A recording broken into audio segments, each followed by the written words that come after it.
Current affairs bits. First bit, Kharai ఒంటెలు భారతదేశంలోని ఏ రాష్ట్రంలో కనిపిస్తాయి? Answer C, Gujarat. వివరణ: కరాయ్ ఒంటెలు కేవలం గుజరాత్లోని కచ్ ప్రాంతంలో ఉంటాయి. డ్రైలాట్స్తో పాటు సముద్రంలో కూడా జీవించగలిగే సామర్థ్యం వీటికి ఉంది. సముద్రంలో 3 కిలోమీటర్ల మేర ఇవి ఈదగలవు. వీటిని రక్షించేందుకు national research centre on camel ఒంటెలపై జాతీయ పరిశోధన సంస్థ శాఖను ఏర్పాటు చేయబోతున్నారు. రాజస్థాన్లోని బికనీర్లో national research centre on camel ఉంది. నెక్స్ట్ సెకండ్ బిట్, సుస్థిరాభివృద్ధి లక్ష్యాలను అనుసంధానం చేస్తూ సావరిన్ బాండ్లను విడుదల చేసిన తొలి దేశం ఏది? Answer Mexico. వివరణ: సుస్థిరాభివృద్ధి లక్ష్యాలను అనుసంధానం చేస్తూ సావరిన్ బాండ్లను విడుదల చేసిన తొలి దేశం మెక్సికో. ఇది ఉత్తర అమెరికా ఖండంలో దక్షిణ భాగాన ఉంది.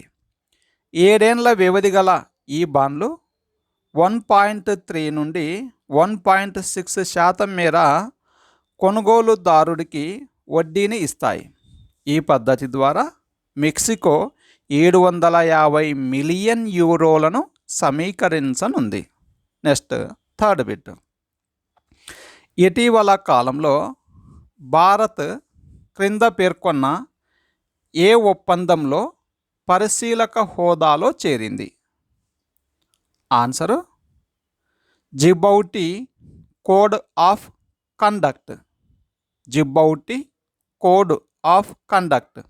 వివరణ: 19 దేశాలు ఉన్న జిబౌటి కోడ్ ఆఫ్ కండక్ట్లో భారత్ పరిశీలక హోదాలో చేరింది. ఇప్పటికే ఈ హోదా కలిగిన దేశాలు Japan, Norway, UK, US.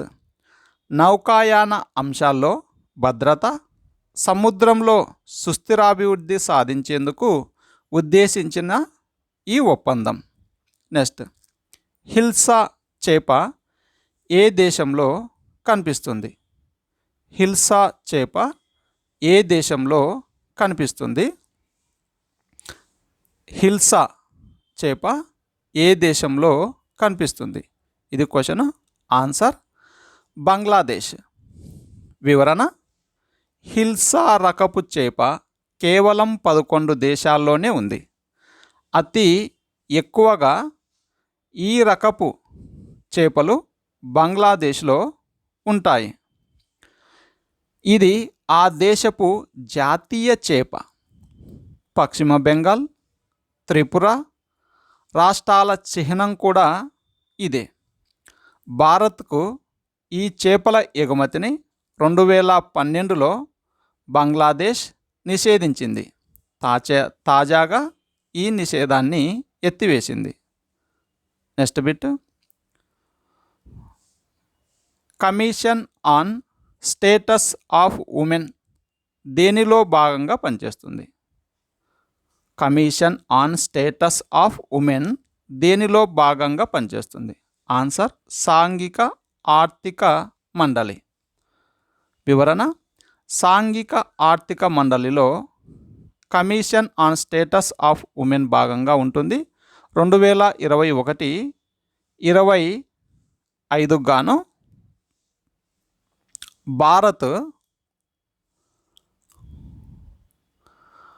Bharat ఎన్నికైంది. లింగ సమానత్వం, మహిళా సాధికారత సాధించడానికి ఉమెన్ కమిషన్ పనిచేస్తుంది. 1946 జూన్ 21న ఈ వ్యవస్థను ఏర్పాటు చేశారు. నెక్స్ట్ సిక్స్త్ బిట్, భారత సంస్కృతి అధ్యయనానికి ఎవరి నేతృత్వంలో ఇటీవల కమిటీని ఏర్పాటు చేశారు? ఆన్సర్ కేఎన్ దీక్షిత్.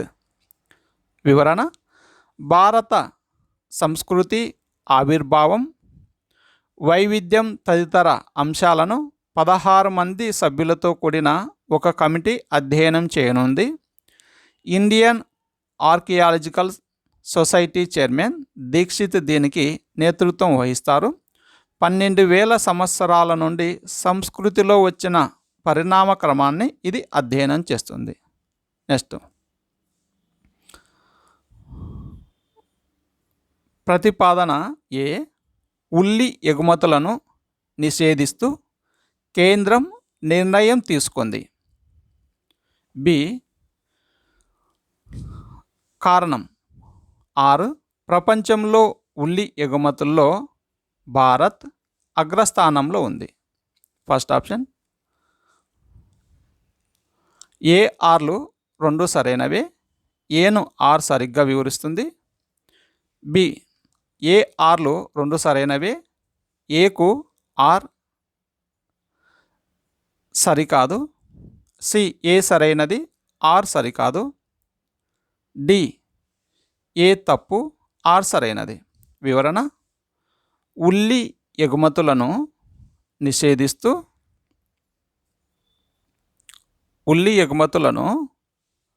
నిషేధిస్తూ కేంద్రం నిర్ణయం తీసుకుంది. దేశీయంగా ఉల్లి సరఫరా పెరగడానికి కేంద్రం ఈ నిర్ణయం తీసుకుంది. అధిక వర్షాల కారణంగా ఉల్లి పంటకు నష్టం జరిగింది. దీంతో ధరల పెరుగుదలను అడ్డుకోవడానికి కేంద్రం ఈ నిర్ణయం తీసుకుంది. ప్రపంచంలో ఉల్లి ఎగుమతుల్లో భారత్ అగ్రస్థానంలో ఉంది. నెక్స్ట్, ఈ క్రింది వానిలో సరైనవి: హరివంశ్ నారాయణ్ సింగ్ లోక్సభ డిప్యూటీ స్పీకర్గా ఎన్నికయ్యారు. సెకండ్, హరివంశ్ నారాయణ్ సింగ్ రాజ్యసభ డిప్యూటీ చైర్మన్గా ఎన్నికయ్యారు. ప్రస్తుతం Lok Sabha deputy speaker Thambi Durai. D.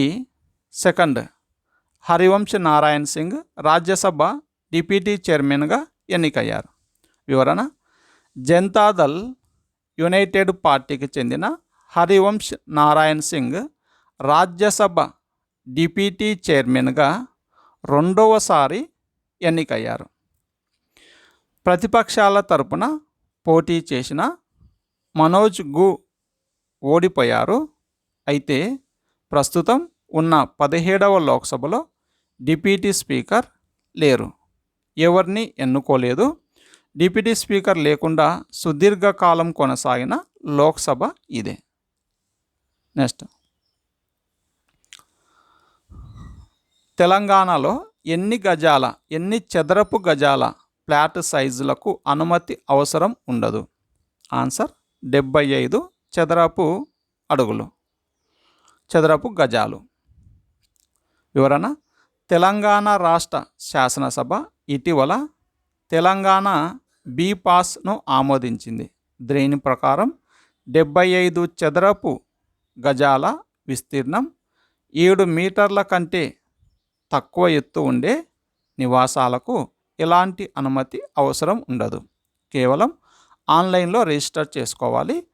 500 చదరపు మీటర్లు, 10 మీటర్ల ఎత్తు ఉండే భవనానికి దరఖాస్తు ద్వారా స్వీయ ప్రమాణీకరణ సెల్ఫ్ సర్టిఫికేట్ ఆధారంగా వెంటనే బిల్డింగ్ ఆమోదం లభిస్తుంది. నెక్స్ట్, ఈ ఆఫీస్ విధానాన్ని ప్రారంభించిన విద్యుత్ సరఫరా సంస్థగా ఏ రాష్ట్ర డిస్కమ్ నిలిచింది? ఆన్సర్: మధ్యప్రదేశ్.